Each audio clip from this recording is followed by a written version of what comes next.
Normally देखने में आता है कि बहुत सारे पेरेंट्स अपने बच्चों को टाइम नहीं दे पाते हैं और वो बिना मतलब की चीज़ों में उलझे रहते हैं और फिर चाहते हैं कि उनका बच्चा बहुत आदर्शवादी इंसान बने, आईएएस बने, बहुत बड़ा पॉलिटिशियन बने या बिज़नेसमैन बने, ये अपेक्षा पेरेंट्स जो है अपने बच्चे से करते हैं। लेकिन वो खुद क्या कर रहे हैं, वो उसको ऑब्ज़र्व नहीं करते। पेरेंट्स को मतलब बच्चा पैदा कर देना बहुत ईज़ी होता है, लेकिन उसको पालना या एक तरह से उसको नर्चर करना, एक तरीके से एक बड़ा उसको एक रिस्पॉन्सिबल इंसान बनाना समाज का, ये बहुत बड़ी ज़िम्मेदारी होती है। जो माँ-बाप इस तरह से व्यवस्थित नहीं रहते हैं, जो माँ-बाप पूरे सिस्टम को फ़ॉलो नहीं करते हैं, वो फिर अंत में पछताते हैं और वो जो बच्चा इस राष्ट्र का एसेट होना था, इस राष्ट्र निर्माण में एक उसका बहुत योगदान रहने वाला होना था, वो इस देश के ऊपर बर्डन बन जाता है। अनएम्प्लॉयमेंट का शिकार बन जाता है, डिप्रेशन का शिकार बन जाता है, उदासीनता का शिकार बन जाता है, सोशल नॉन एक्सेप्टेंस का शिकार बन जाता है और बहुत सारी समस्याएँ वो फेस करता है। तो ऐसा क्यों होता है? भाई साहब इसके लिए आप ज़िम्मेदार हो, इसके लिए आप रिस्पॉन्सिबल हो। आपको ध्यान होगा अपने जो पुराने हमारे ग्रंथ हैं, महाभारत है, रामायण है या और भी बहुत सारे ऐसे हमारी धार्मिक पुस्तकें हैं, उसमें आपने ये देखा है कि जब भी बच्चा थोड़ा-सा बड़ा होता था, सेंसेस उसकी एक्टिवेट होती थी, तो उस बच्चे को गुरुकुल में भेज देते थे और घर में नहीं रखते थे, घर के माहौल से उसको अलग कर देते थे। क्योंकि एक गृहस्थी होती है, घर होता है, उसमें बहुत सारी घटनाएँ घटित हो सकती हैं, बहुत सारी ऊँच-नीच बातें हो सकती हैं और इस प्रकार की जो व्यवस्था है क्योंकि हम घर को, परिवार को एक इस तरह का आदर्श परिवार आज के ज़माने में नहीं बना सकते कि जहाँ पर छोटी-मोटी नोक-झोंक ना हो, जहाँ पर एक अशांति कई बार हो जाती है, वो सारी बातें ना हों। इसलिए बच्चे को अगर आपने तैयार करना है, तो मैं समझता हूँ कि चलो आज के टाइम में गुरुकुल तो हमारे पास नहीं रहे, बट एक ऐसी कोई संस्थान हो, ऐसी कोई व्यवस्था हो या फिर आप घर में एक रिस्पॉन्सिबल पेरेंट्स के रूप में काम करना शुरू कर देंगे, तो मैं समझता हूँ कि ये सब बात ठीक हो सकती है। बट आपको एक बहुत बड़ी ज़िम्मेदारी आपके सिर पे है, अगर आपके घर में बच्चा है तो। आप गैर ज़िम्मेदार जहाँ भी हुए, आपने एक नए जीवन को बेकार कर दिया, खराब कर दिया। बच्चे की लाइफ़ खराब हो जाती है और आपकी तो पता नहीं अब हुई है क्योंकि आप अगर अच्छा काम नहीं कर रहे हो या ठीक से सिस्टम को फ़ॉलो नहीं कर पा रहे हो तो। तो मेरा आपसे निवेदन है, कुछ मैं आपसे बात करना चाहता हूँ कि किस प्रकार से बच्चे के सामने बातचीत करनी चाहिए, किस प्रकार से उसको ऑब्सेशन से बचाना चाहिए, किस प्रकार से उसको डिप्रेशन से बचाना चाहिए और किस प्रकार से आपको उसके सामने खुद को प्रस्तुत करना चाहिए। तो सबसे पहले मैं आपसे बात करना चाहता हूँ कि एक कम्युनिकेशन जो होती है, ये बहुत इम्पोर्टेंट रोल अदा करती है। आपके बीच में और आपके बच्चे के बीच में ऐसा कम्युनिकेशन फ्लो हो, जहाँ कोई रुकावट ना हो, जहाँ कोई ट्रांसपेरेंसी की कमी ना हो और वो बिल्कुल आर-पार दिखाई दे कि आप क्या कर रहे हैं और आपका बच्चा क्या कर रहा है और एक कम्युनिकेशन सिखाएँ उसको, बातचीत करना सिखाएँ। ऐसा नहीं आज जैसा आप अभी कर रहे हो, आप बहुत गलत काम कर रहे हो अगर आपका बच्चा, छोटा-सा बच्चा स्कूल से आता है, कॉलेज से आता है या कहीं से स्टडी करके आता है, पढ़ाई करके आपके पास शाम को आता है, उसके मन में बहुत सारी जिज्ञासाएँ होती हैं, आपसे बातचीत करता है लेकिन आप मोबाइल पे बिज़ी हैं। आप मोबाइल पे, व्हाट्सएप पे, इंस्टाग्राम पे रील्स देख रहे हो। तो फिर आप इर्रेस्पॉन्सिबल पेरेंट्स हो। आप अपने बच्चे को एक अच्छे रास्ते पे जाने के लिए प्रेरित नहीं कर रहे हो, अगर आप ऐसा काम करते हो। तो कम्युनिकेशन आपका ऐसा होना चाहिए, बिल्कुल फ्रैंक होना चाहिए, फ्री होना चाहिए कि आपने आज क्या किया, बच्चा आपसे बात करना चाहेगा क्योंकि उसके बेस्ट फ्रेंड भी आप ही होते हैं एक लेवल तक। बेस्ट फ्रेंड आप ही होते हैं। और कब तक? अबाउट 5th और 6th तक जो है आप ही सब कुछ होते हैं उसके लिए। तो वो आपसे शेयर करना चाहता है, हर चीज़ को डिस्कस करना चाहता है, पापा, मम्मा मेरे फ्रेंड ने ये बोला मुझे, मैंने उसको ये बोला, टीचर ने मुझे ऐसे कहा, मैंने टीचर के साथ ये रिएक्ट किया, वो मैंने मुझसे सवाल पूछा टीचर ने, मैंने उसका ये जवाब दिया। तो उसकी बात को सुनिए और उसको ऐसा फ़ील करवाइए कि आप उसमें इंटरेस्टेड हो। आप उसकी बातों में इंटरेस्ट ले रहे हो, तो फिर वो अटैच्ड फ़ील करेगा और आप में आपके अंदर एक विश्वास उसका पनपेगा। अगर आप उसमें ध्यान नहीं दोगे, हाँ, हाँ, ठीक है, वो बता रहा है कुछ स्कूल के बारे में, तो आप बोलेंगे, हाँ, ठीक है, कोई बात नहीं, बहुत बढ़िया, बहुत अच्छे हो आप, शाबाश, लेकिन मोबाइल में लगे हो आप। तो भाई साहब, आप उस बच्चे को खो रहे हो, ऐसा मत कीजिए, अदरवाइज़ आने वाले टाइम में वो आपके ऊपर बच्चा बोझ बन जाएगा और वो एक रिस्पॉन्सिबल नागरिक भी नहीं बन पाएगा, इस देश के ऊपर बोझ बन जाएगा।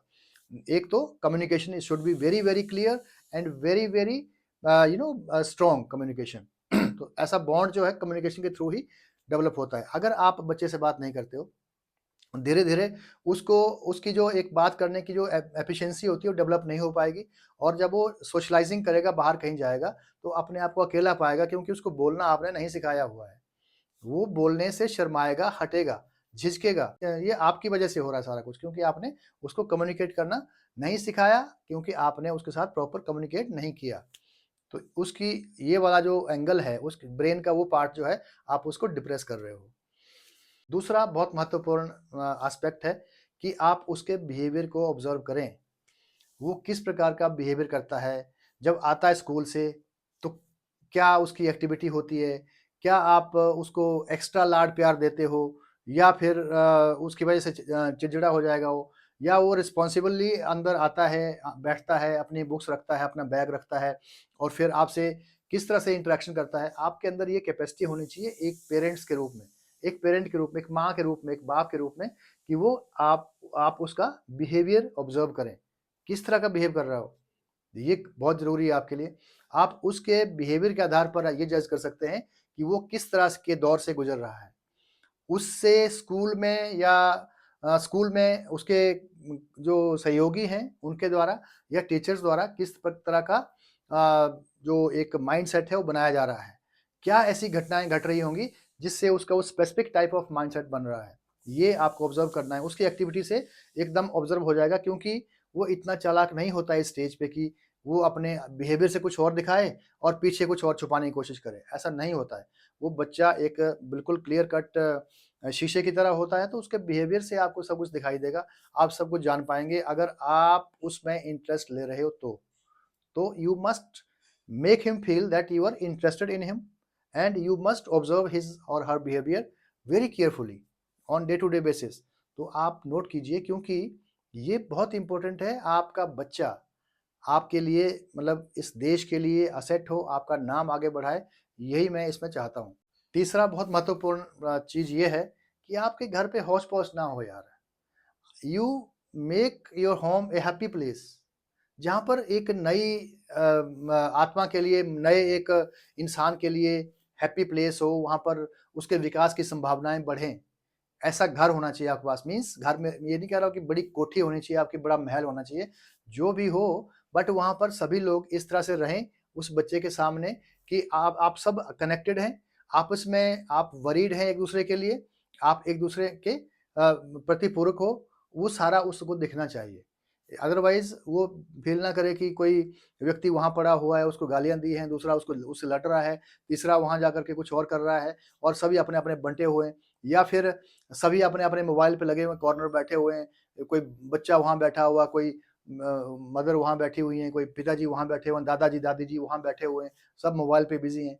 भाई साहब यार अंदर एक परिवार में रहना बहुत ज़रूरी है, उसके अंदर रहिए, आपका परिवार बाहर नहीं है। फेसबुक, व्हाट्सएप और ये जो इंस्टाग्राम है ना, ये आपका परिवार नहीं है। आपका परिवार तो आपके पास है और सबसे इम्पोर्टेंट उसमें आपका बच्चा है। तो उस बच्चे को लगना चाहिए कि हम सभी एक यूनिट हैं। हम एक इंडिविजुअल यूनिट हैं, सभी लोग मिल कर के। अगर वो फीलिंग उसमें नहीं आएगी तो फिर उन आपको समझ आ जाएगा कि वो कहाँ जाएगा, क्या करेगा, वो बाहर जाएगा, वो भागेगा और फिर वो वही काम करेगा। ना उसकी राइटिंग स्किल डेवलप होंगी, ना उसकी speaking skill, communication skill develop होंगी, उसके अंदर कोई भी स्किल डेवलप नहीं होगा। अगर आपने उस प्रकार से एक हैप्पी होम उसको नहीं दिया, हैप्पी प्लेस नहीं दिया रहने के लिए तो फिर आप पछताओगे बाद में। चौथा एक बहुत महत्वपूर्ण बात मैं ये कहना चाहता हूँ आपको कि आप उस बच्चे को कैसा बनाना चाहते हो? आप उस बच्चे को आगे आने वाले टाइम में किस रूप में देखना चाहते हो?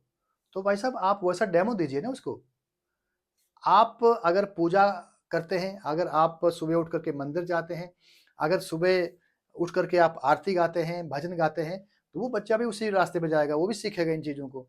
वो भी भजन गाएगा, वो भी आने वाले टाइम में आस्था रखेगा, विश्वास रखेगा कि नहीं एक इस ऐसा करने से कुछ होता है। इसीलिए मेरे पिताजी, मेरे माताजी ऐसा करते थे। अगर आप नहीं करोगे, उठते हो फिर सीधे कुछ ऐसे उल्टी-पुल्टी बातों में मोबाइल पे लग जाते हो, तो वो बच्चा कुछ भी नहीं सीख पाएगा, वो वही सीखेगा जो आप करोगे। फिर आप औरों को दोष देते हो यार। मैंने देखा है कि बहुत सारे कई बार ऐसे पेरेंट्स भी देखे हैं जो हमें जो प्रशासनिक अधिकारी या जो ऐसे लोग हैं जो इस समाज में एक लेवल पर हैं, उनको उनको कहते हैं, सरकार क्या कर रही है? सरकार ने क्या कर लिया? बच्चे तो बिगड़ गए, बच्चे ड्रग्स यूज़ कर रहे हैं, बच्चे नशेड़ी बन रहे हैं, बच्चे इर्रेस्पॉन्सिबल बन रहे हैं। भाई साहब कौन? कैसे?